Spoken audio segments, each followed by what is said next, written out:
welcome to Changelog and Friends, our weekly talk show about beats that bang so hard. Big thank you to our friends and partners at Fastly, Fly, and TypeSense for helping us ship awesome podcasts every single week. Okay, let's talk.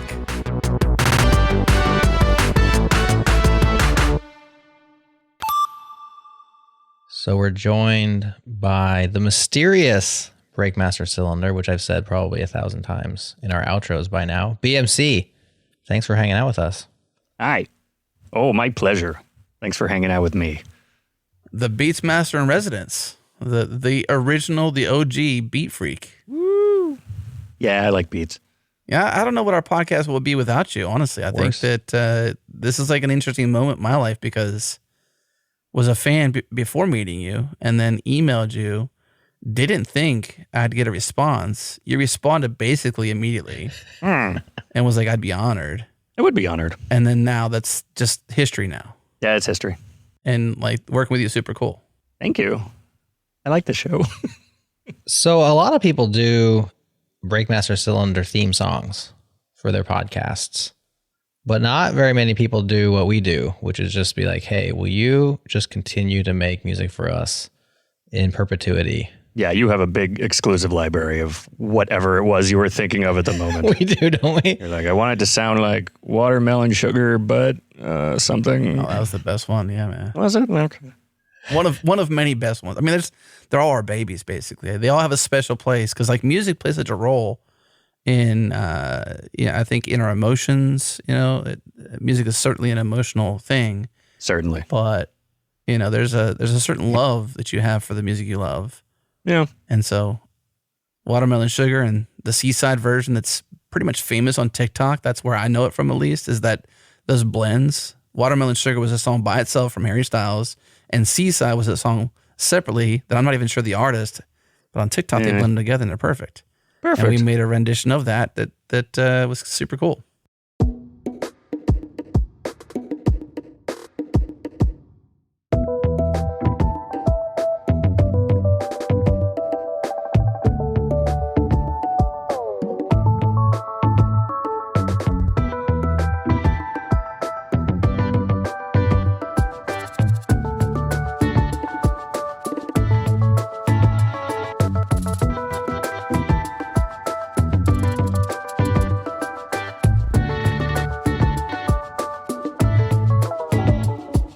Like Nintendo video game levels, and then you're like Billie Jean plus Hall & Oates. Oh my gosh, yeah. Hall & Oates. Yes. Delicious oats. I feel like it's just like, what do we like in the world that we need to like somehow do original versions of or original inspirations of?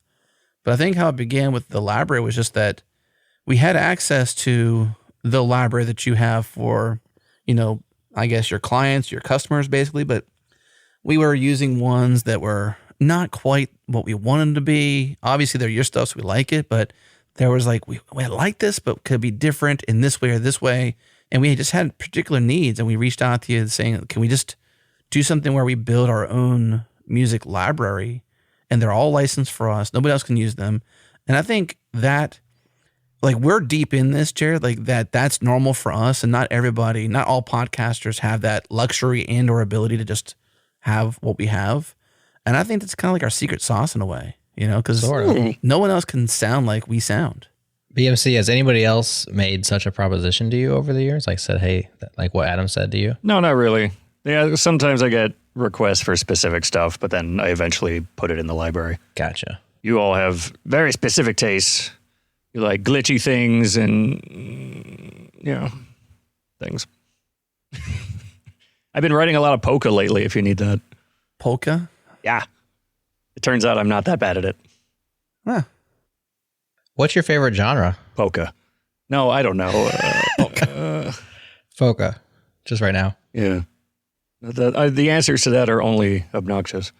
Like, right this second, someone in the world, just feel it for a second, someone is saying, well, I listen to all music, except for country. Well, the old stuff is good. Someone's saying that. And that's kind of always the answer. Yeah. I don't mind country, though. That's fine. Oh God, I don't know. Lately, late 60s Cambodian rock music, technical death metal. Oh, what's her name? Ma Rainey from like 1920. Wow. I don't know. So you have eclectic taste, kind of. There's a Korean rapper I like who just put out a new single. Nice. Yeah. Music's good. Music is good. Music is good. So did you ever consider saying no? Like when Adam came to you and was like, hey, we just hire you in perpetuity? Was that like a consideration for you? Or you're like, why not? I don't know how you run your business or what you like to do or anything. I don't know very much about you, BMC. I like making music, so of course. Heckins, yeah, I said to myself. Just like that. Heck yeah. Mm-hmm. And threw my fist in the air. What about particular requests? You know, like when we came with the Hall & Oates / Billie Jean. Fun. Do you ever just want to throw us out a window? No. Or are you just like all in on that stuff? No, all in. No, come on. Well, one, he learned something. Yeah. Right? Didn't know that Hall & Oates, I Can't Go For That. It's called the No Can Do song. And it was inspired by, Billie Jean. Let me rewind. Michael Jackson's Billie Jean was inspired by that bass rhythm at the beginning, was inspired by Hall & Oates' song. And Michael told them at a party one time, like, hey, I'm doing my best Michael Jackson impression. That's not good. It's not good. It's not good. I'm doing a terrible job. It's very good. It's very good. Don't be too nice, BMC. Billie Jean was inspired by No Can Do. And they were like, whoa, that's so awesome. And I thought that was a super cool fact because I'm a fan of both of those songs. I happen to really enjoy, singing No Can Do. Personally, I really, I'll walk around my house just singing that and my family gets upset. Oh, cool. But then I'm like, hey, BMC, these two songs were like, there was an impression here on Michael Jackson to create Billie Jean. He's like, wow, that's super cool. And then, let's do something about that. And that's how it works.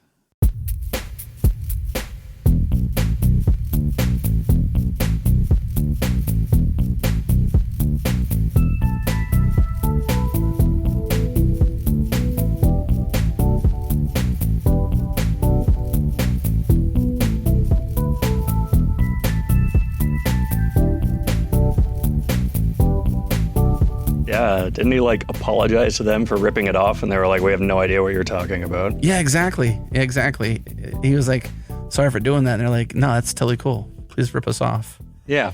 My impression is that I think we probably have similar likes in, 8-bit and game culture and music and game culture and even just other music we bring to you and ideas. I think you like the challenge of digging in technically to the music we share with you and suggest and direction we can go. And I think that's my impression, at least, that you take it as a challenge, that you appreciate the diving into those other tracks and whatnot and kind of finding your own history and your own likes and dislikes. We will often give you a version of a prescription, and what we get back isn't necessarily a result of that prescription. It's sort of like, we like this about it, but then you sort of go away and you come back with your own artistic take to it. And we never really push back on that because that's just how art works. Sure. That's my impression of the relationship is we kind of share some ideas and you bring your own thing and you have fun along the way. And then we get back whatever is BMC-ified in that process. It is BMC-ified, isn't it? Yeah. Yeah. That sounds right. That sounds right. I had something to say, but I forgot. So that sounds right. Sometimes we just tell you to make it more BMC. Oh, gosh. Okay. More marimbas, more beat boops, more break beats, more pretending to be square pusher, more Starbucks parking lots, more, I don't know. Yeah. I just want a challenge. And then sometimes I say this is a little too much. Too much BMC. Yeah. Hold back. That's less often, but every once in a while I'll be like, because some stuff can get pretty glitchy. Yeah. What's the word when it there's so much going on that it goes away from any sort of rhythm. It just it's there's a kind of art that's called brutalism. It almost gets brutal. Oh God. No offense. No, that's fine. Ouch. You can go after it sometimes, and I'll be like, hey, this is a part of the process. You got to push the limits, right? Yeah, no, that's an extreme compliment. Being brutal. You're welcome. I think if I had to pick one of my favorites, and I don't think that many people get to hear all of the best of it, is Sunken Barge Zone. That's what I was just going to say. Okay. The original you made was great, except for like right in the middle of it, I was like, there really should be like a guitar and like a drum and like just a metal just come in right here, like right there. I think I even gave you like a timestamp, like right here. You did. You gave me an exact timestamp, and you were like, make it brutal. You wanted death metal. Maybe you didn't say death, but it was certainly extreme metal moment. Yeah. Which is great. And literally you come back with like, not even kidding with you, like whatever was in my brain that I could not phonetically sound out for you, I could just like type it to you in Slack. By the way, if you're in the Changelog community, like if you're in Slack, Breakmaster is in there. Don't DM and go crazy, but you can say hello. Ooh, yeah, DM and go crazy. Okay, go crazy. Do what you want then, All I right. guess. I'm bored. That's right. That's right. If there's a reason to join the community, that's the reason to join the community. But like whatever was in my brain of like what they should sound like at that point, what you gave back was exactly what I thought it should be. I actually remember that because I was happy about it.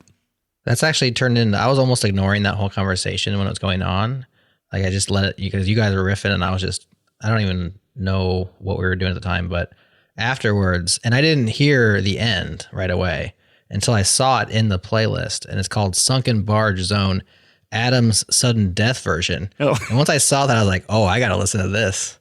And it became the outro to our Backstage podcast because it bangs so hard that last like 30, 45 seconds, whatever it is. It just goes insane. This is the only time you've asked me to do something that harsh, but not electronic. Like sometimes you're just like, bash this together and make it super glitchy, but it's never just like, grab a guitar, put on some corpse paint, you know, really lose your mind.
I was in this like synthwave zone for a bit there too. Like I was thinking about like Miami Bites, and I think there was another thing that I was like influenced by. And I was like, we really need to have some music around this.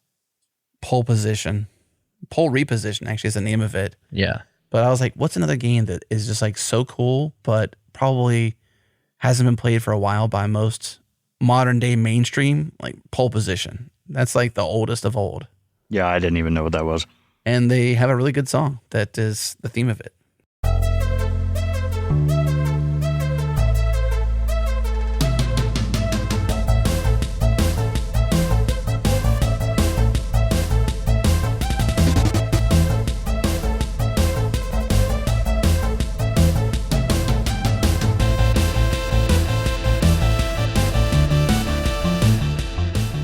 So Miami Vice 1984.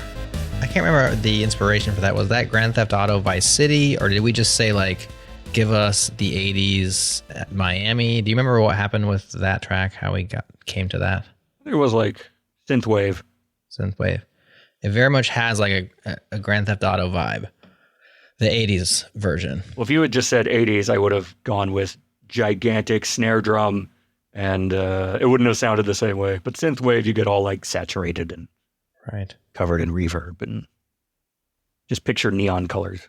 Yes. In fact, isn't there a track called like Neon Changelog? Yeah, I think there is a track called that. And then you were hooked on Halt and Catch Fire for a while. Still am. Yeah, it's good. I like that. That's more of the 80s style. Yeah, I think everything you did around the Halt and Catch Fire, impressionism, I don't know what they have to call that, has all been really good. Like some of the initial stuff was like, there's always a process to getting to the groove, and once we're in the groove, we stay in the groove. Yeah. And like all the Halt and Catch a Tory and Halt and Catch a Cold and Halt and Don't Pass Go and Halt and Hatch Fire and Halt and Hold Water, which was actually parentheses with different hi-hats. Those are all like being used in the intro. Well, the intro of the changelog now, like the opener. So they've sort of replaced some of the stuff there. It's been fun to do that. Nice. I like that stuff because you get to be earnest. You get to be earnest without having to feel embarrassed about it. Like there's no irony when you're being when you're writing polka too. You got to be just as cheesy as possible and just love it as much as possible. Right. Same thing with like 80s techno or 70s techno, I guess. You want to be all Kraftwerky about it. That's some cheesy goodness.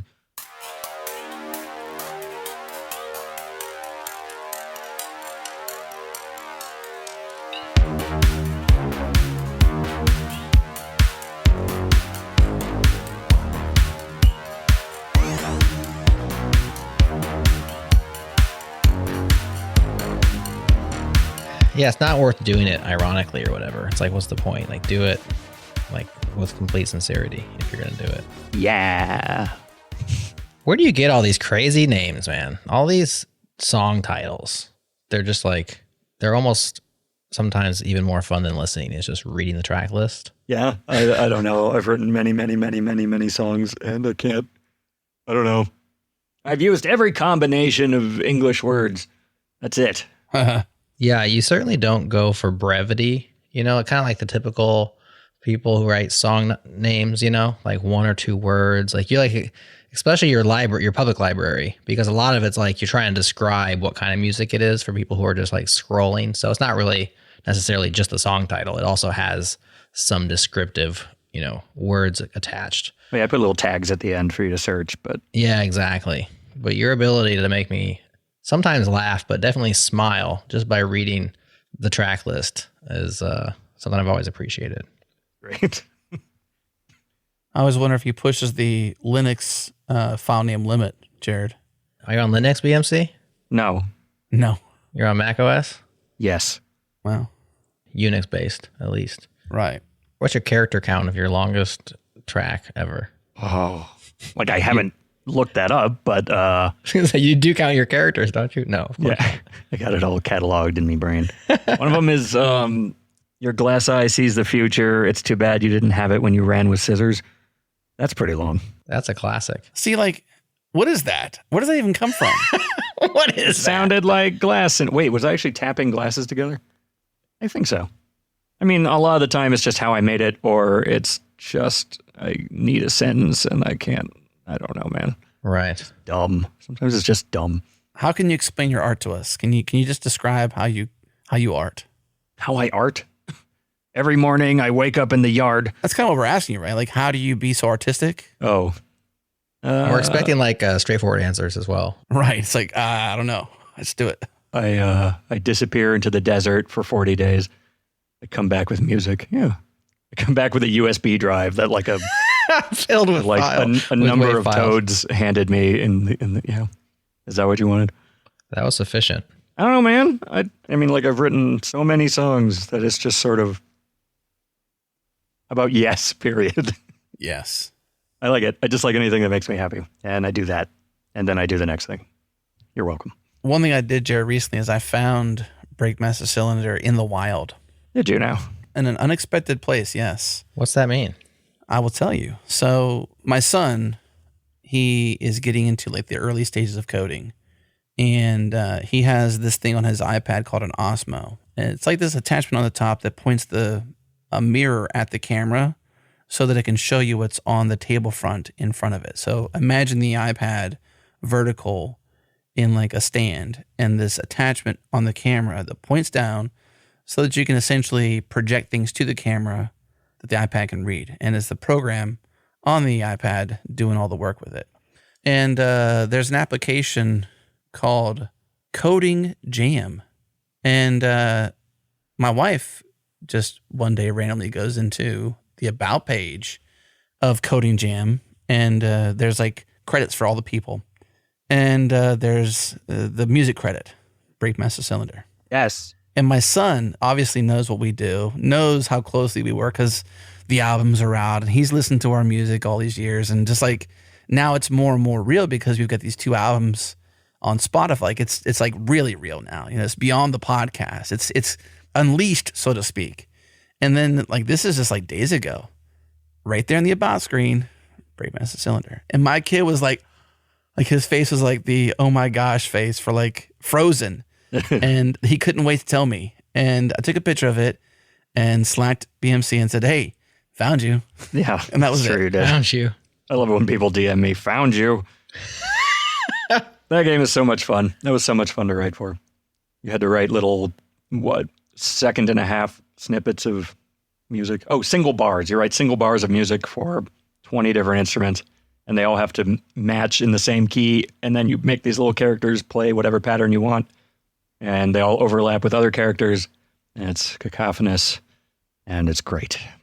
My kid plays that like he's only had it for like a couple weeks now, but he's playing it constantly. I mean, he's had his Osmo for years now, but they keep coming out with new applications and new things to the Osmo world, like Coding Aubrey and stuff like that. Like, I think that's different than Coding Jam, which is similar but not the same. Yeah, Obby like strawberries. Yeah, exactly. And it's the coolest thing ever. It's like physical coding. You put like repeats and counters in there and stuff like that to make the game move around. It's such a cool thing, really. It's really cool. And then just to see your music there was like, wow, he's real beyond the things we know him to be real for.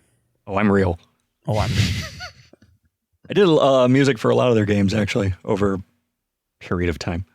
I guess my response to knowing that was, why don't you self-promote more? And if you do, where do you self-promote? Because I don't see you doing that kind of stuff. No, I do not. I should. Is there a reason why? I don't know where to start. I get on Twitter and I say ridiculous things. And then sometimes people are like, "Will you write me polka?" And I say yes. And I say yes. Yes. Well, we've never asked you to write polka. Although I'm tempted now because I'm a fan of Groundhog Day, Bill Murray, and polka because I'm from Pennsylvania. So that you can take those worlds and blend them together. That is literally the reference. The Pennsylvania polka, you know?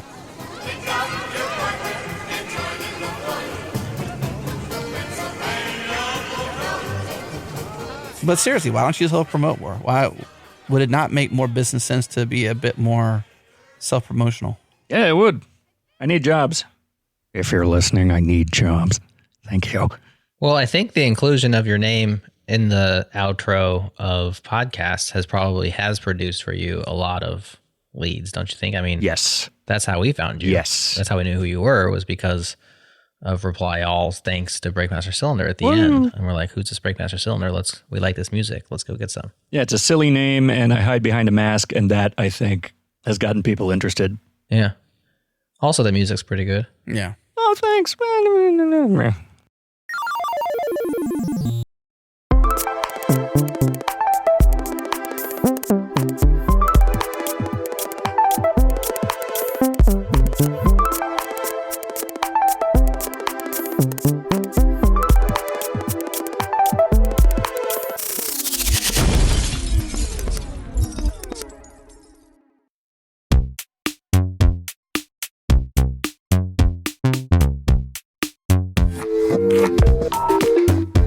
What's up, friends? AI continues to be integrated into every facet of our lives, and that remains true because you can now index your database with AI, you can write more code, become that 10xer you always wanted to be, and you can even draft a letter for a lease on an apartment or a new property. AI is everywhere. And it might be time for us to start questioning, is AI our friend or our worst enemy? And that's the focus of the 3-part season opener of the award-winning podcast called Trace Route Podcast.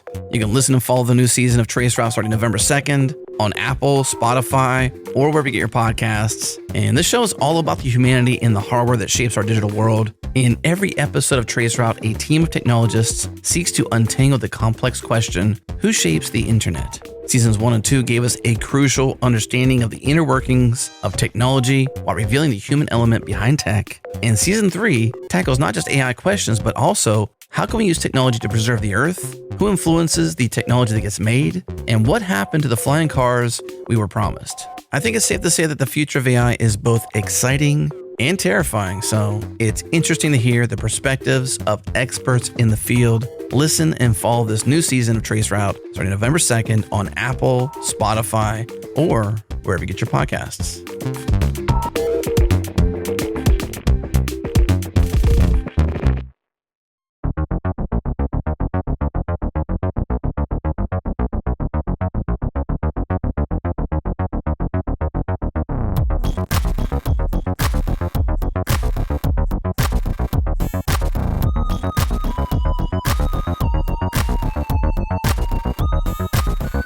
Well, this should be just a gushing fest because I feel like at this point, Jared, there's nothing we can give Breakmaster and not come back with something at least good. Oh, you should try, though. Like everything has been like better than good in my opinion. Thanks. But I feel like at this point, we obviously haven't given him the polka request. Maybe we should and be serious about that one. I can pokafy all your themes like we did Sega Sonic themes. We can... Man, give me something that you think can't be done. Right. Something that can't be done. Well, I don't know. Something really, really... You just said anything we come up with, you think I'll come back with something good, and I want you to really test the limits of that. Okay. I think we have, though. I think even like the Hall & Oates and Billie Jean one, that was an example of one. That's like kind of maybe easy, but I don't make music, but you merged those two songs together in a way. And I think that's like, in my opinion, like that should go down in like music history because that is like an homage, a love letter basically to those two songs and that story. That's like, where else are you going to get that in the world, right? That's cool as all get out. Nowhere but here on Changelog. That's right. That's right. That's right. Also, they have to be sound-alikes because I can't use any of the actual melodies. Right. So you match the tempo exactly, you match the key, at least when you write it, and you match all the instruments, and then you channel Oates. My next challenge to you is going to be Succession, if you're familiar with that series on HBO. Didn't we do that one? Oh, no. Someone just asked me to do that. I did it. Oh. I'll do it. Lame. That's great. No, you already did it. See, as a programmer, you just copy paste it into a new folder. No. I'd at least flip it backwards so you wouldn't notice. Yeah, that's true. You could do that. You could do anything to it. We wouldn't know. That's right. How many instruments do you play? Where do you source your music, like the individual sounds? How much of it is you on a piano and how much of it is just like I'm buying this sound off of a thing and then I'm downloading a sound and I'm integrating it into other sounds? I like a lot of WAV files, and you can get those from anywhere. And I don't care if they're high quality, really. And I can sample things on my phone. And if you need high quality samples, the video is not bad, actually. And I don't know, I don't really pay for virtual instruments that much. Sure. Except that Sega Genesis sound chip one. That was too good. I love that thing. I will just keep saying how great it is. I don't know. I have a guitar within arm's reach, but I can't play guitar. And here's a keyboard. I can play that. But I think mostly I use QWERTY. QWERTY. Yep. What is QWERTY? QWERTY. Let me tell you about this thing called computers. They're good. Standard keyboard. Okay. Sorry, was that snottier than I meant it to be? Slightly, but that's okay. I'll take it. Oh, I'm sorry. All right, so you play some keyboard / piano or whatever. Yeah, keyboard. Because like it'll read the notes you say, but it's just hard to... It sucks. It's not good. It's really hard. Do you ever go out and when you say you use your phone to get samples, are you like actually making noises in the world and recording them? Or are you just You're sampling off of somebody else's music, or what do you mean by that? I do less of that now, but a long time ago I had this app that was always recording, which is just a privacy nightmare. But it was deleting everything after 30 seconds also all the time. So if you ever heard a sound that you liked, you've already recorded it and you have 30 seconds to press save, which is cool. And I would just record, drunken businessmen or something and put it into music or subways and such. But I don't know. I don't do all that much anymore. Well, you probably have a library now of tons of stuff. Yes. And it is unorganized. And I can't even tell you how that doesn't matter because you just search for the thing you need. It's like donk. How do you search an unorganized mess? You just listen to them all? Yeah. You use a space bar and it auditions a sound for you. So you do it the same way. That's how I do your tracks. I just hit spacebar on one and I start hitting down. There you go. And you do the same thing only with probably tens of thousands of wave files of a thing crash into a thing or like a bird chirping and then like a... I do, yeah. I try to put as many words in the file name that I might look for later. Just be like bird chirping, tweet, animal, meadow. Lo-fi head nod. Yeah, lo-fi head nod. So walk me through one process. So here, and I know that the process doesn't really matter to people, but I'm just interested. Okay. I asked you for droid sounds. Oh, God, I'm sorry. Remember that one? Yes, I'm sorry about the droid sounds. I came back for even more. No, I mean, hey, when somebody buys more of what you're selling, that means you're doing a good job. I came back for more droid sounds. I was like, can you do more droid sounds? Only a different droid, please. Yes. Now, when I first came and I said, hey, I just want a bunch of different droid sounds, like where do you, how do you make those happen? How do you do it? I pictured Transformers and I opened a bunch of dubstep wave files and I just smashed the heck out of them.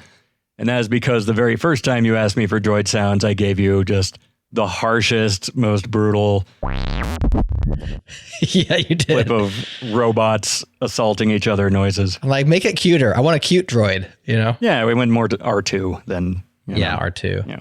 Oh, but actually, if you're going R2, then you need something like a 8-bit where you just make a round sort of sine wave tone. Although they call it a triangle, but still. You make a round tone and you just sort of pitch warp it. And then you just do a bunch of variations of the same sounds. Yeah. To make different noises. It's fun. Mm-hmm.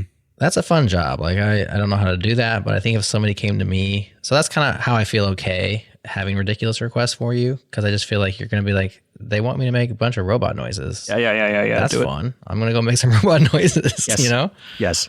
Yeah. Would love to. Would love to. Well, I appreciate the robot noises, man. We use them all the time. Oh, yeah, my pleasure. I have this challenge on Changelog News where I'm kind of, it's scripted and I'm sometimes quoting other people. I'm sometimes telling you what's going on, but then I also want to like have an aside, or like a parenthetical statement. Yeah. And how do you do a parenthetical statement with just audio? And so sometimes I'll lower my voice as if I'm kind of whispering it to you. Like here's like, oh, but this is actually going on. And I'll go back to regular voice. What works even better is just a quick little robot noise. And then I do my parenthetical and then another robot noise and I'm back to normal. That works. If you ever wondered why I asked you for all those noises, that's pretty much the reason. Mm. I figured it was for insidious personal purposes.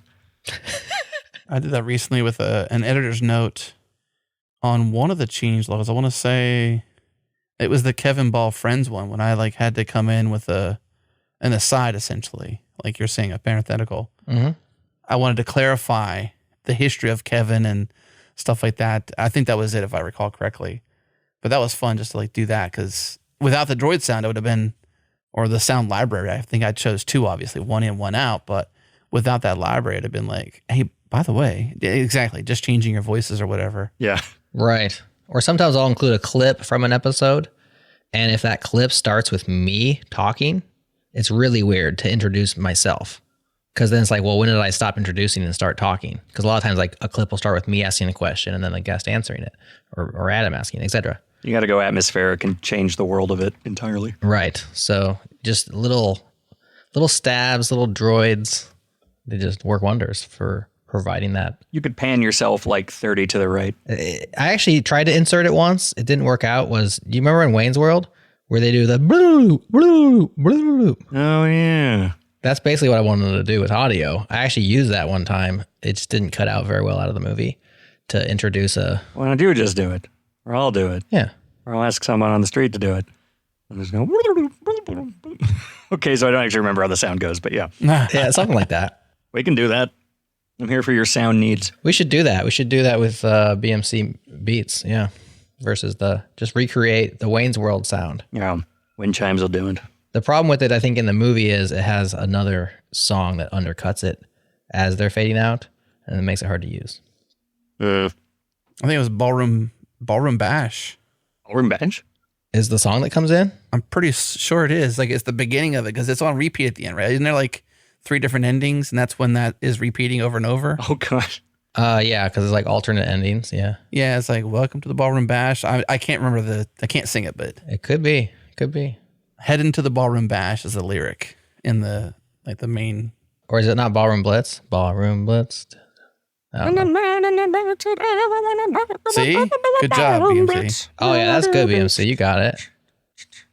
That's a pretty good song. Yeah, heading to the Ballroom Bash. Ballroom Blitz. Yeah, I had it. It's Ballroom Blitz. Yeah. Wayne's World actually introduced me to Bohemian Rhapsody as a human. Like, I didn't know the song prior to Wayne's World. And Wayne's World is old. I mean, early 90s, right? Like, I was a kid. Yeah. And I mean, I fell in love with Bohemian Rhapsody because of Wayne's World, and I still love the song to this day. I think we'll go with a little Bohemian Rhapsody, gentlemen. Good call.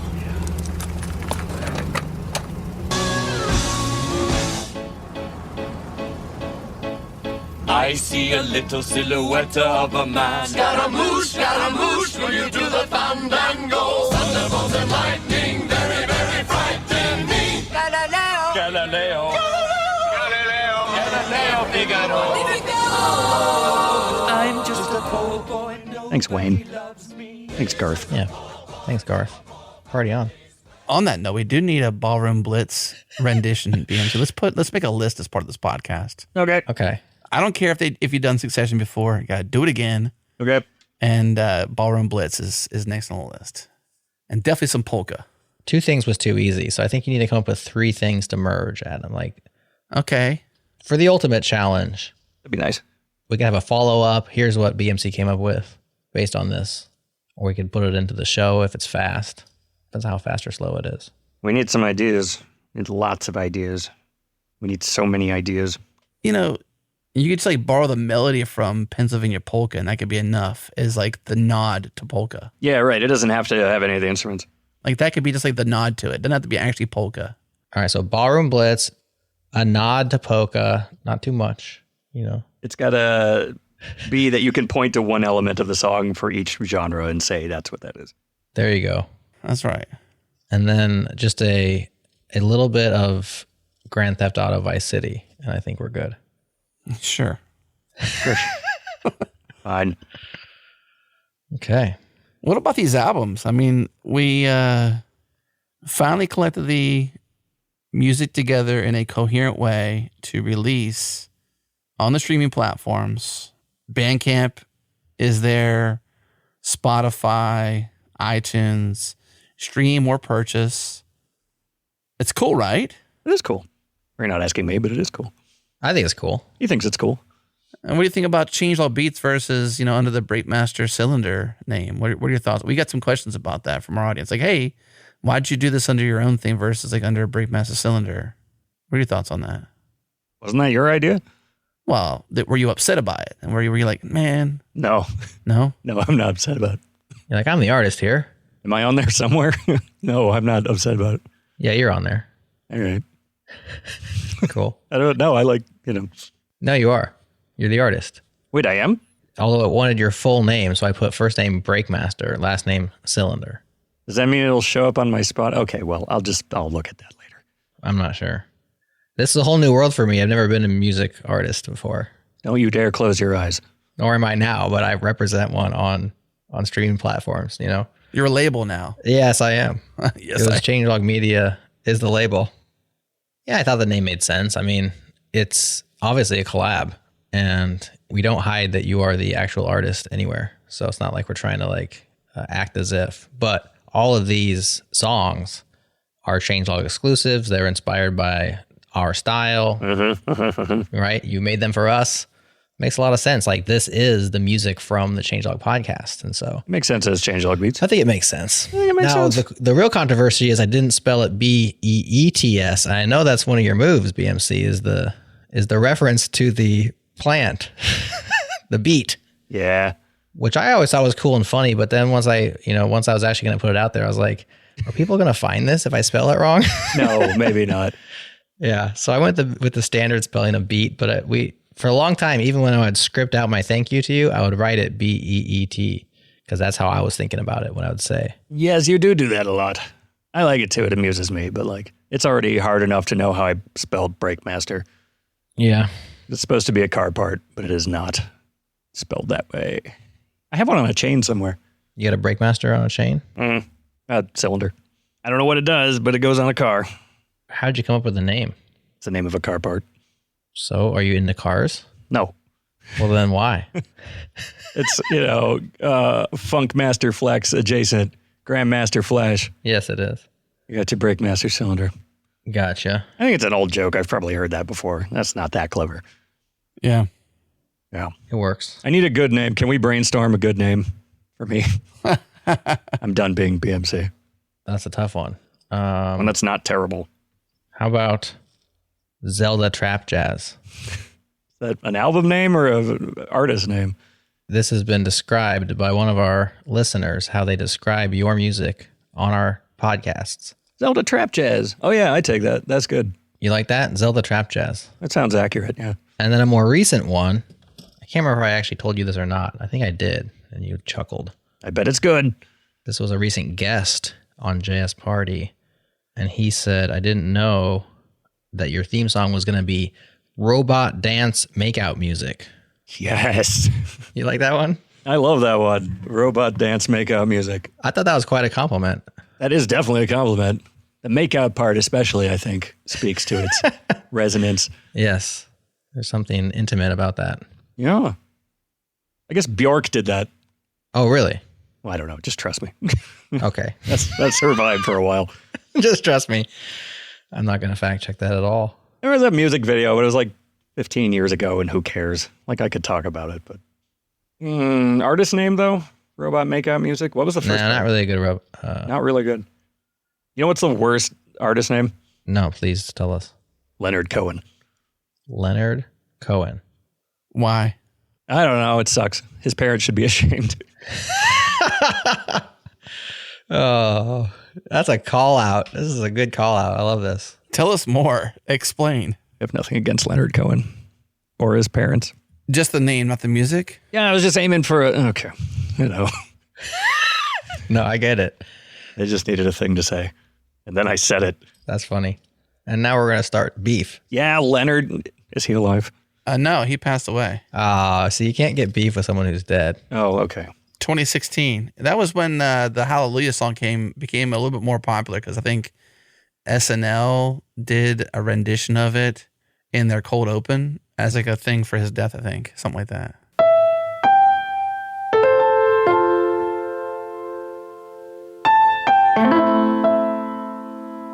You gonna sing too? Sing. You gotta sing. Hell no.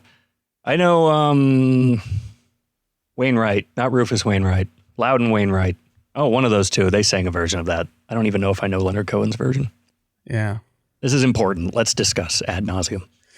What about names like Bob Seger? Terrible. Terrible? Yeah, who thought of that? I think his mom did. Or his dad.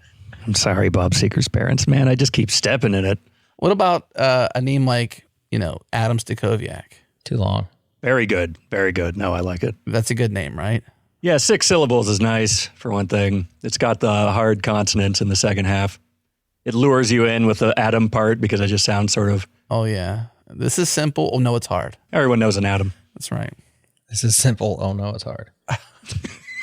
So I actually think this idea of dissing on other people's music names could really get you into the limelight. Like, this is the way they do it in the rap game. This is how they do it a lot in like the NBA and stuff. Like, you got to have beefs. That's right. And you can't pick on Leonard Cohen because he's passed away.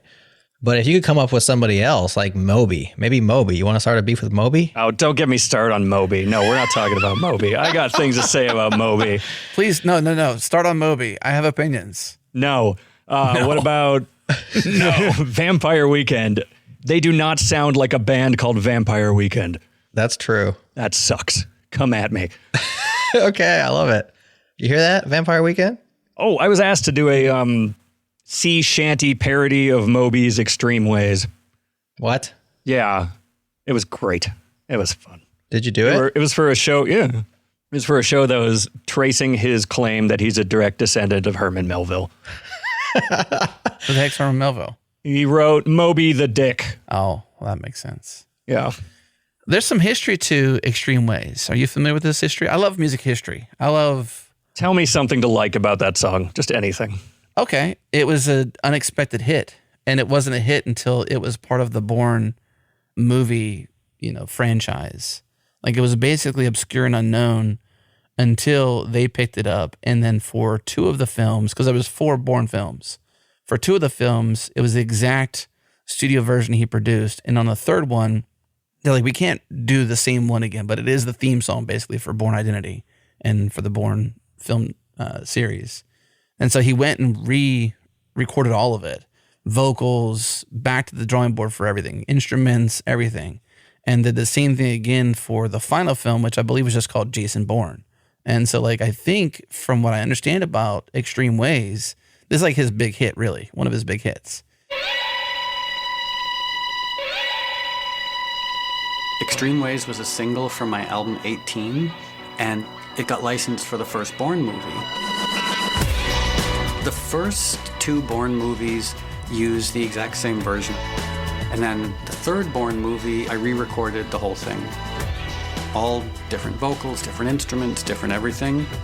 And so now for the 4th Bourne movie, I'm re-recording it one more time. Extreme ways are back again. Extreme places I didn't know.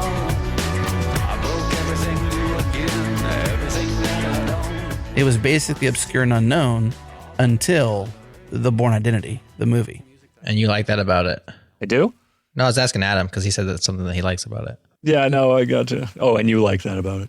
I'm curious to hear what Breakmaster Cylinder thinks, though, because that's kind of cool. I like that about music, that there's something that sort of made it from nothing to something, or whatever it might be, to go from 0 to 1, or 0.5 to 1. I think Scorsese doesn't return my calls. You're not bitter, are you? What? No, who even is that? That he was obscure and then old Matt Damon popularized him. That's cool. Yeah. Yeah. Well, I guess the question would be this. I know you were probably half joking, at least, with the Scorsese comment, but, you are famous to us, and I know we're a small crowd, but globally present. If you got a call from, Hollywood, basically, in quotes, Hollywood, or whoever that might be. Hello, Hollywood. And you became, Moby level famous, and you were in the, you were interviewed for the extras of the Bourne franchise, so to speak. Would you want that? Would you even want that kind of fame? If I can still hide, can I do exactly what I'm doing now, but just, what do you mean? If I scored a big movie? Yeah, if you scored a big movie and and Breakmaster Cylinder was a household name at that point, basically a household name. I'd like to be a household name, sure. But I don't want to be in your households. I'm going to stay down here. Just your music. You want your music in our households. Just in audio form, right? Yes, I really do want my music to be there for you to make out to. You want more people to listen to your music. Your desire is not fame or anything like that. It's more people to listen to your music. Is that fair? Yeah. I like it. Maybe you will like it too.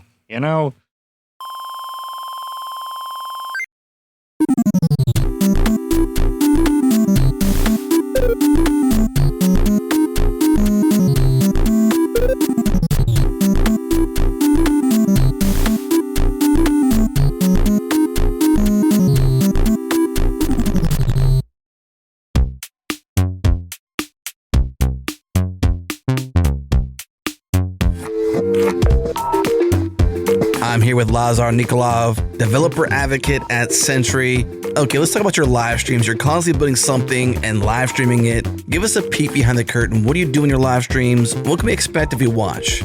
Yeah, so at Sentry, that's even how I started. I started to build a mobile application for tracking expenses in 4 different frameworks because I wanted to, explore basically the DX of the 4 most popular frameworks: Swift UI, Jetpack Compose, React Native, and Flutter. Then I moved on during October. Of course, we did the Oktoberfest where we tried to fix a bug in the React Native SDK. That was pretty cool. And what else? For example, right now I'm streaming and I'm usually streaming on YouTube. I started building a really cool project that I want to call the Errorpedia. So it's like a Wikipedia of errors. So my idea was to just build a website that enumerates famous frameworks, like used frameworks, and what errors can be encountered within those frameworks, with a little bit of explanation why they happen and also how to fix them. I had an interesting choice of technology, so like Astro for the whole website, because of its ability to embed React components or Vue components or solid Svelte components.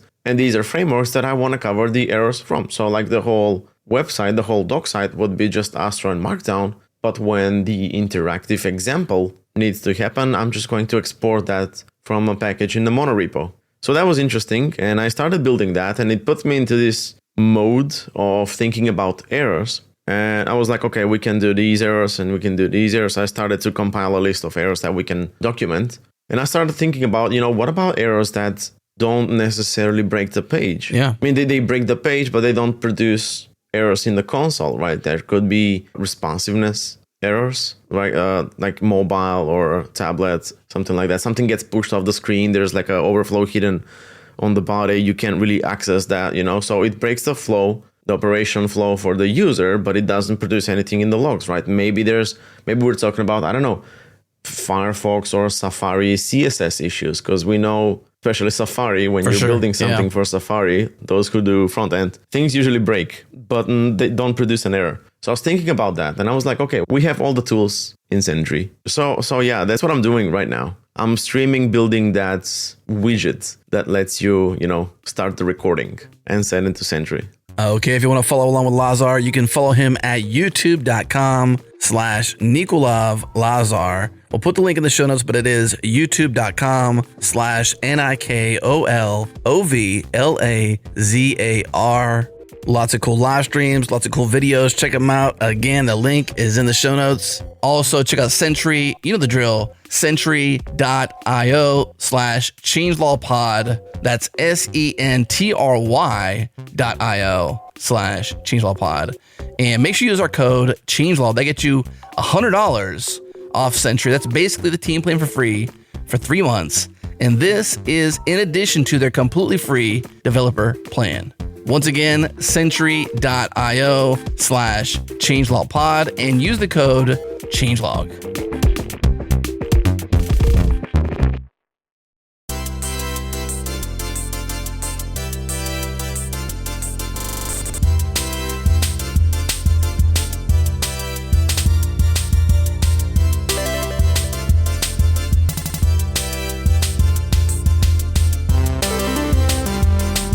I think that what you're wearing today sort of dovetails right into this, because I think Sia attempts this or has attempted this. Now, I know she's not invisible. She has been seen. But as an artist, she tends to hide herself as part of her persona. Yeah. She's like off in the corner and she's got like no limelight on her, but she's like present in the scene as an example. And she's got somebody else there doing something that's there, the real, attraction visually. That hasn't helped her hide at all. Like, she still see it, and people still know who she is as a person. They do know who she is. Does that mean we're both introverts, you think? Or is she just like being artistic? I mean, solely artistic. Right. I don't know much about her to answer that. No, I mean, if you were an extrovert, you'd put yourself out there. I don't know. Yeah. I like her wig. That's a good wig. I think my interpretation of Sia is, at this point, it may have begun as being anonymous, but I think it's evolved into a persona and an art, really. Yeah. Right? Because like the girl, which I'm not even familiar with all of the real details, but there's a dancer. I don't even know how to describe her art or what she does. I just know she like dances all this stuff. And like, it's the same girl that's been with her for like a decade, you know? Yeah. And so like, she's got her ensemble and it's our crew and they're the same. And they keep doing like, you know, revisions to the art essentially. Mm-hmm. That Shia LaBeouf one was super awesome. Like, did you ever see the music video for that one? No. No? Gosh. Elastic Heart is a song.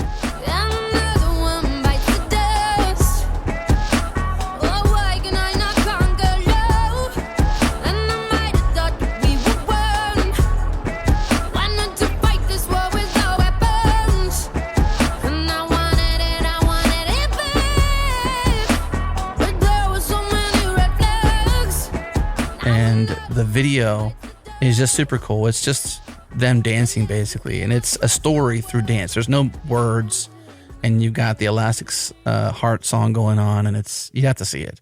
I think if you saw it, you'd be like, "That's pretty cool." All right.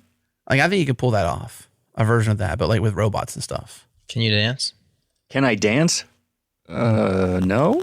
If you're gonna pull it off the way that Sia and Well, she wasn't dancing. Sia wasn't dancing. Like, it was her dancer and Shia LaBeouf. Well, see, can I work with a dancer? could you? Like, I like the crossing disciplines, and you end up with interesting stuff. But I can't dance. No. If I was your manager, this is what I would do for you.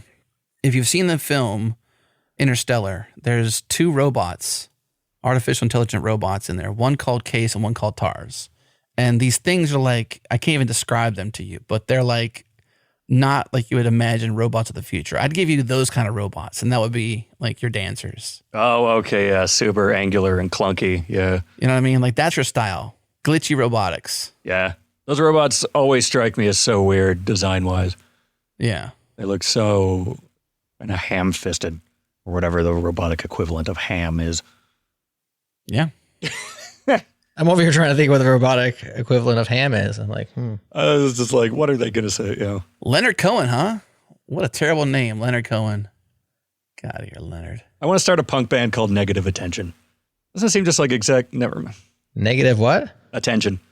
Oh. You know, like, why are you guys standing on the table? Get down here. What's wrong with you? Can you talk about some of the things you've done and are doing on YouTube, like your rescore of Mad Max Fury Road? And Oh, I want to do that. like, I thought that was just like phenomenal. I love that. I so badly want to do that. I asked for too much. I'm going to kickstart again, maybe, and start small. It just takes a long time to do. Can you tell a story for Jared and the audience? Give him what your idea was. It was on Kickstarter, but you had this, we DM'd a bit about some of this, and I think it was like before your Kickstarter. And then I saw your Kickstarter, and then I was like, this is super cool. And I'm asking the question now. It is the first car chase scene from Mad Max Fury Road.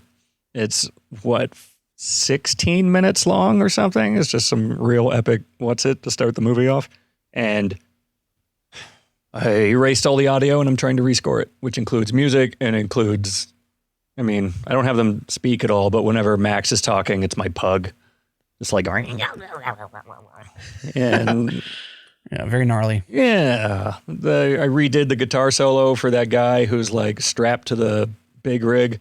He's got like a skull mask and he's shooting fire at it. I made that sound more like you're walking into a guitar center and someone who doesn't know how to play is just kind of noodling. You know, one of the War Boys is listening to Gary Newman as you pass by, as the camera passes by. You're in my car. I feel safest of all.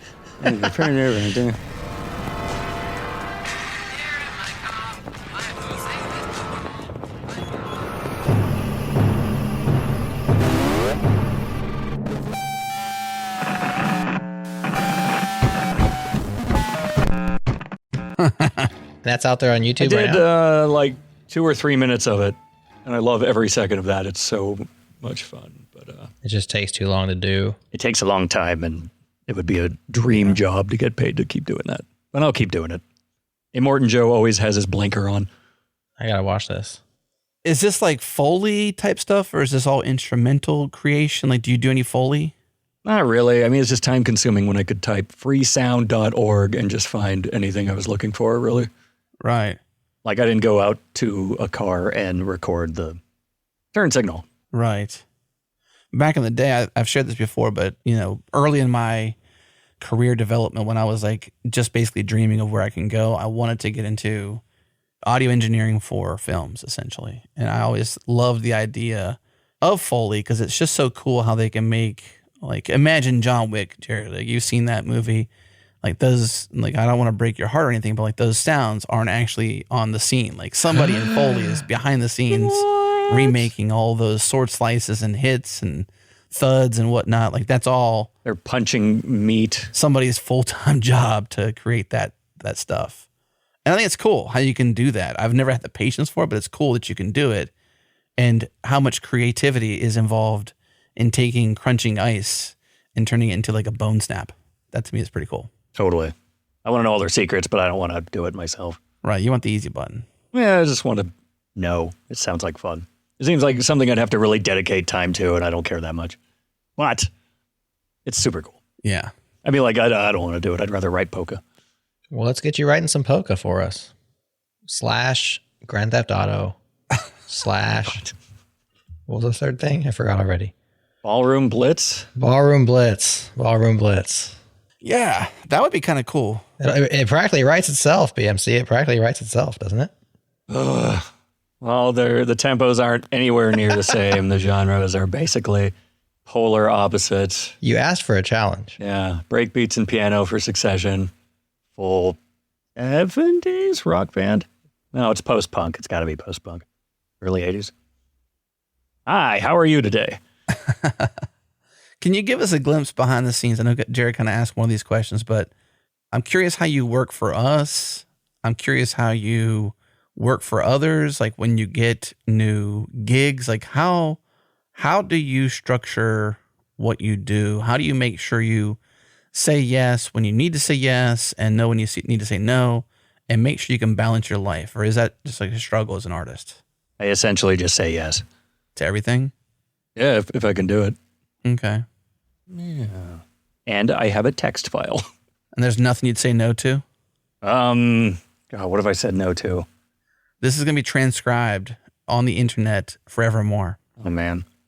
Yeah, I said no to one or two, I think. They were getting really weird, like racist or exploitive, or I was just like, no, thank you. Oh, okay. Yeah, that's an area I wouldn't go out there as an artist. Yeah. I'm thinking more like a challenge no, not are you going to like offend a large population of people on Earth? Like that's definitely a no for me. Wait, how can I do that with music, though? I do want to kind of be, Stravinsky, infamously, the people at his premiere of Rite of Spring were so freaked out, they just like rioted and Really? destroyed the place. It was too intense. Now, what can I do musically to freak out a sizable amount of people? I would love to know. Like, really, if that's the job, I don't even know where to begin. That's a challenge. It is. I don't even want to hypothesize. I'll get mixed in your dirt. I don't want to be involved in your dirt. My dirt. Guilty by association, or what do you mean? That's right. I mean, I don't want to give you any ideas. Right, like I got this from Adam Stakoviak. That's right. It'll be for art. It'll be for art. It's okay. It'll be a social experiment. What's your favorites? Like, what do you, not so much like what's your favorite music, because we've already kind of asked you that, but like what really gets you going? What excites you about the process of creating? I feel pretty focused sitting in front of a computer. Okay. That does a lot for me. I'm not very focused. I am a different person. And I don't know, man. I just want to create something all the time. I'm itchy to do this all the time. What are your favorite tracks on Next Level by Changelog Beats? Like there's a bunch of tracks on there. If you had to pick a couple that are your faves. Dracula's Purse, I like. Yes. I actually had never heard Castlevania music until you two really told me you enjoy Castlevania. Mm-hmm. Yeah. That's the opener. It's a good style. I like it. It's like complicated. It is. It's a great opener. I guess that must be why.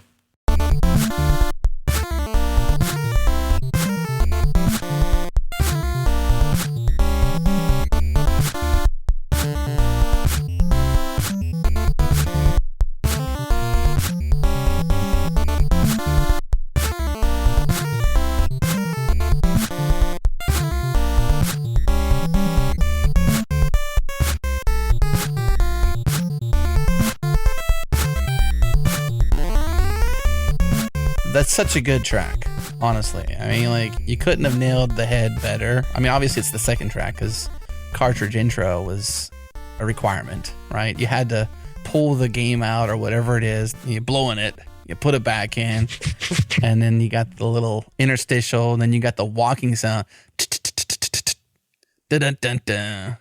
I mean, just like the way it comes in is just phenomenal. Yeah, like Kung Fu. Yeah. Yeah. Well, Castlevania is what I grew up on. Like, I think my all-time favorite game ever in the history of all games, of all the worlds and universes and multiverses. Oh my God. Is the OG original Castlevania for NES. Like, there is no better game. You can watch this. There's speedruns on YouTube, and there are human beings that beat this game in unbelievable speeds, and they're so unbelievably skilled at the unique technical nuances of like frames and all these different things to like beat that game. I think in under 6 minutes, I think is like 6 minutes and some change, end to end. Is there some kind of warp to the end? Because how do you get through every... No, there's no warp. It's beating every single boss. That's ridiculous. How are you doing that in 6 minutes? Yeah, every single boss. It's like immediate kill hits on the bat originally. If you hit it in one way, you can do a whip strike that takes all of its power in one whip hit. It's a special way. You have to time it perfectly with the frames. I don't know how they do it, but they're amazing at it. And they can beat that game in 6 minutes. That is super cool. There was a guy online who was beating Super Mario 64 with a blindfold on. Oh, yeah. Well, that's just showing off right there. That's just showing off. Yeah. Hate that guy. Hate that guy. I'll probably throw a link in the show notes, but if I don't for some reason, but I promise to do so, just search for Speedrun Castlevania and you'll be thoroughly impressed. There's several of them over the last half decade of people doing it. And then one of them that has become just like the ultimate champ. Like nobody's ever been able to beat this person's. And he's like smoking a cigarette between breaks. It's just hilarious behind the scenes of like this person. They're like live streaming. He's been playing it for 24 hours straight, trying to get to the best. He's just like playing it over and over and over. And finally he gets the ultimate high speed. Like practicing a piece of music even. Yeah. There's other people out there that are super fans of Castlevania that will say, no, Adam. The real good Castlevania is not the OG. Sure, that was good. But really the best one is Symphony of the Night, which was on PS3, which I will just say, yeah, that's probably the second best game ever. And the music from that game is phenomenal as well. So just saying, if you want to go check it out, BMC, and make some music, you know, it'd be good for you. PlayStation 3, so that's got to be completely different. Oh, yeah. It's got to be like orchestrated. Listen, when you go, if you haven't yet, when you go check this out, you're going to be like, okay, I'm going to start making right this moment. Immediately. There you go. Great. I need inspiration. Need an excuse, really. Everything from like operatic sounds to metal sounds to, I mean, you're going to be, it's a genre busting soundtrack. Oh, yeah. Okay, totally. Very cool. We talked about Next Level. You're currently working on our next 2 albums. We're taking Next Level and going beyond. We're calling them working titles, may end up being the final titles, Dance Party and After Party. Some of these songs that we've been talking about are on these, the Adam Sudden Death Barge Zone, whatever that's called. Mm-hmm. Miami Bites is on there, 1984. Pole Reposition's on there. These are all songs that we love, but didn't make it onto the first 2 albums, because the first one was obviously theme songs, so you can't just throw random stuff on there.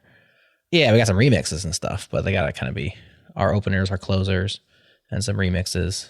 Next Level had a very strict genre. In fact, our first version was 8-bit only, but it was just leaving out too many good tracks we had that were still video game inspired, but happened to be like Super Nintendo and beyond. So we changed it and we said, well, we'll go 16-bit. And so that's kind of the second half of Next Level. It starts very 8-bit. It gets 16-bit near the end. Talk about what you're putting together. I have seen some working track lists, but you're holding back, or you're still working on it. You're not holding back. You're just working on it. Talk about it. I'm holding back. The Dance Party one is just deliberately did not put any of the like 4 to the floor techno-y songs on the other 2. Right. Because they can all fit together and you have yourself a nice little continuous mix maybe. Like I'm Paul Oakenfold and it's 1993. Oh, Paul Oakenfold. That's a deep cut. Is he still doing stuff? Probably. Just being Paul. I haven't heard that name in a long time.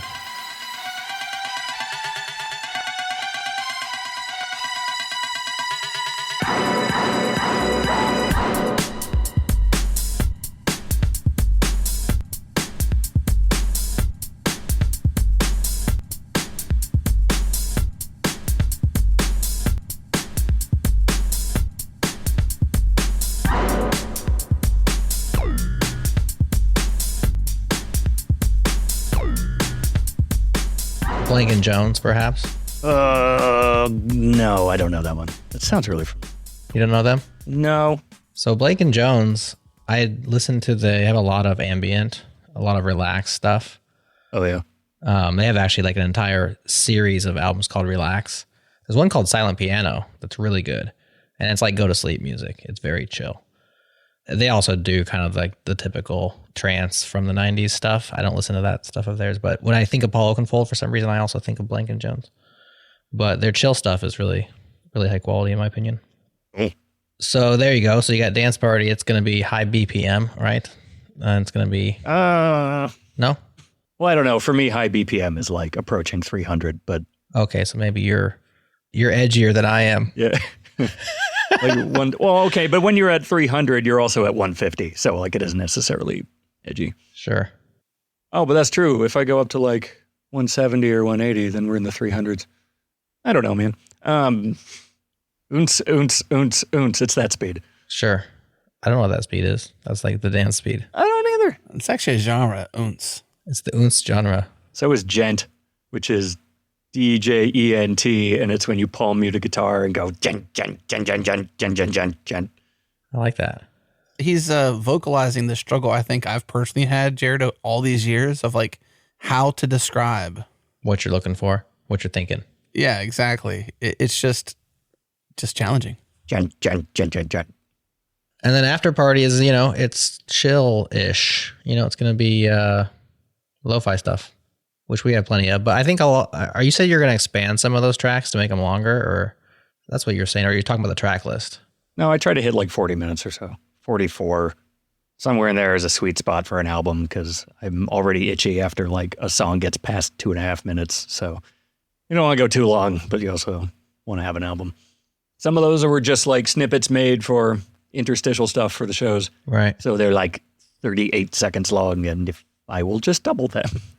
Yeah, I thought I would actually, that was my concern, I think, with initially putting out an album. It was not in your skills and abilities. I was just thinking like, do people want to listen to this track for beyond what we think is usable really for our kind of primary purpose? Yeah.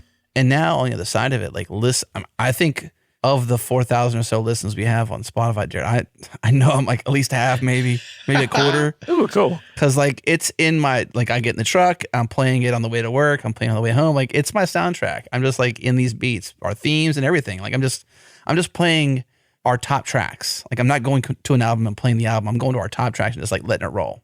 At least now, because now it's kind of kickstarted a little bit. That's awesome. And it's just like the coolest thing ever. I thought I would not enjoy it as much as I actually am. And it's kind of strange, honestly. I didn't think that people would be like past 30 or 40 seconds liking the track anymore. Right. That's good to hear. I think you actually said something that inspired me for the next level one. You're like, when I'm working on a level that's really hard, I will listen to that music in the background. That's like a 40-second repeating snippet. I will listen to it for ages and lose track of time, and I won't be thinking about it and won't annoy me. And then we're like, for difficult life projects or work projects, you just have a soundtrack where you're constantly leveling up. Totally. Yeah, it's good stuff, BMC. We certainly appreciate it. My kids are super into it. They that's high praise. They like to ask, although they said that their Echoes can't play it yet because we're not popular enough. And so when they say play changelog beats or something that plays like some other artist that sounds similar, so we have to take that artist down and destroy them. Yeah. So that my kids can just tell their devices play changelog beats. It's just like, this is Leonard Cohen from Jared's Spotify. Yeah, exactly. Back from the grave to haunt you. Man, knock it off. Do you have any games from your past, BMC, that we should try to bring into the fold, like a Castlevania or whatever? Oh, I was always Super Mario 3 and just like settled on that as the best game ever. I know it's not, but I like it. What about Pitfall? Does Pitfall have a sound? That's going way back. That's Atari, right? Yeah, I don't even know. Did we ever do... I feel like we did Excite Bike, didn't we? We did. Yeah, we did. I can't remember what that track ended up being called. Probably the words Excite Bike with one letter replaced with a different letter. Probably. Definitely did some Excite Bike. Excite Trike. All right, BMC, anything left unsaid? Is there anything that you've been dying to get off your chest or you just want to say to Changelog listeners before we let you go? Nothing relevant. Okay. Well, if it's irrelevant, we'll take it. Did you know elephants can't jump? Did you know dim sum menus are mostly really good names for my pug? Did you know the Muffin Man? I don't know, man. You're on a roll. Did you know the Muffin Man? I think that's a good one to wrap it up on. Oh, God. Yeah, okay. You can't jump and not bend your knees. Did you know that? You can't jump and not bend your knees. It's very challenging to do so. Your son actually proved it could be done, but Yeah. I digress. We were challenged to do that at our most recent conference Really? by our friends at Tailscale. I mean, you walk by the Tailscale booth and they just start challenging you stuff. I don't know. It's a weird thing to shout at someone. But jump without bending your knees was one of the challenges that we had to step up to. You gotta have some massive toe muscles. Yes. How does one work out their toes? Well, let me say thank you to you, Breakmaster, for just saying yes, when I bent the knee Aw, and I asked you to join the fold. Yes. I am honored. I've said this 1,000 times, at least on the podcast. I really don't think that it would be challenging to do what we do and sound as good and unique. Like Jared and I's voice, like we're whatever. Like, and the people we talk to, They're whatever as well. super cool. Yeah, but I think just like the cherry, the secret sauce on the inside of the cake and the cherry on top is what you do for us. I really believe that, and it will be a sad day if ever that changes, and it would be really, really hard now to like ever think about working not with you. Like I really thoroughly enjoy the relationship over these years, working closely with us in Slack. Yeah. When we first were working together, we actually had like 50,000 response email threads. It got really challenging to like maintain it. And I'm like, just come in Slack. And you came in Slack. And like ever since then, like it's just been easier and easier to work with you. And obviously, like there's nothing we can throw at you. And you also bring so much to us as well, not like just only us requesting. You bring a lot of interesting things too, because you've got your own influences and whatnot. But it's just such a blessing to work with you. So fun to work with you. And I couldn't imagine like our podcast without your beats. Oh, man. That's really nice. I love being on this show. For sure. And we'll keep doing it as long as we keep doing it. Yeah, you sound like you know something I don't. You're like, I can't imagine the day. This has been a long, drawn-out way to say that we're going to have to let you go.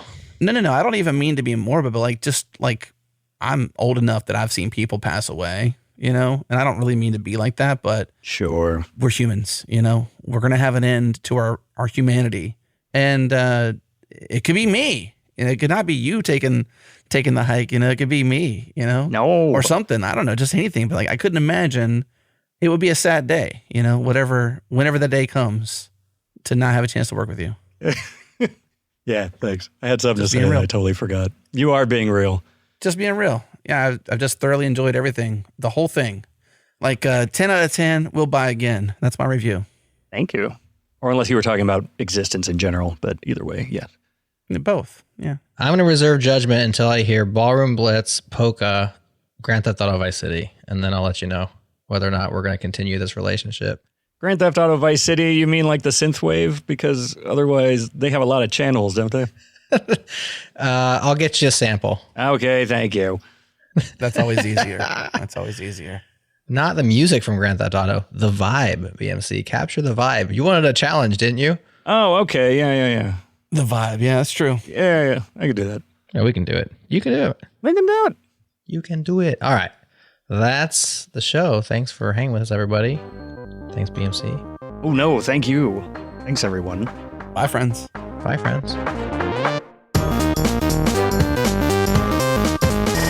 Okay, friends, that's it. The mysterious Breakmaster Cylinder has been unmasked, or at least unvoiced. I don't know. Well, you heard his voice. That's the real Breakmaster Cylinder. That's not a stand-in or some sort of voiceover. That's the real deal. That's the real deal. Breakmaster Cylinder, the beat freak in residence, as we call him. And really, this was just such a pleasure to sit down and do, because obviously Jared and I have been fans of Breakmaster for pretty much a long time. And this is a first. This is a first since the working relationship since 2016. And so it's a new day. You know, it's a new leaf has been turned. And I think that Breakmaster wants to come back on more often. So we'll see. But nonetheless, this was a trip down our musical lane, our interests lane, a peek behind the veil of how we make beats and how we create beats and how we work with Breakmaster to make beats. And it's just it's cool. It's a cool thing. And I'm glad you're here for it.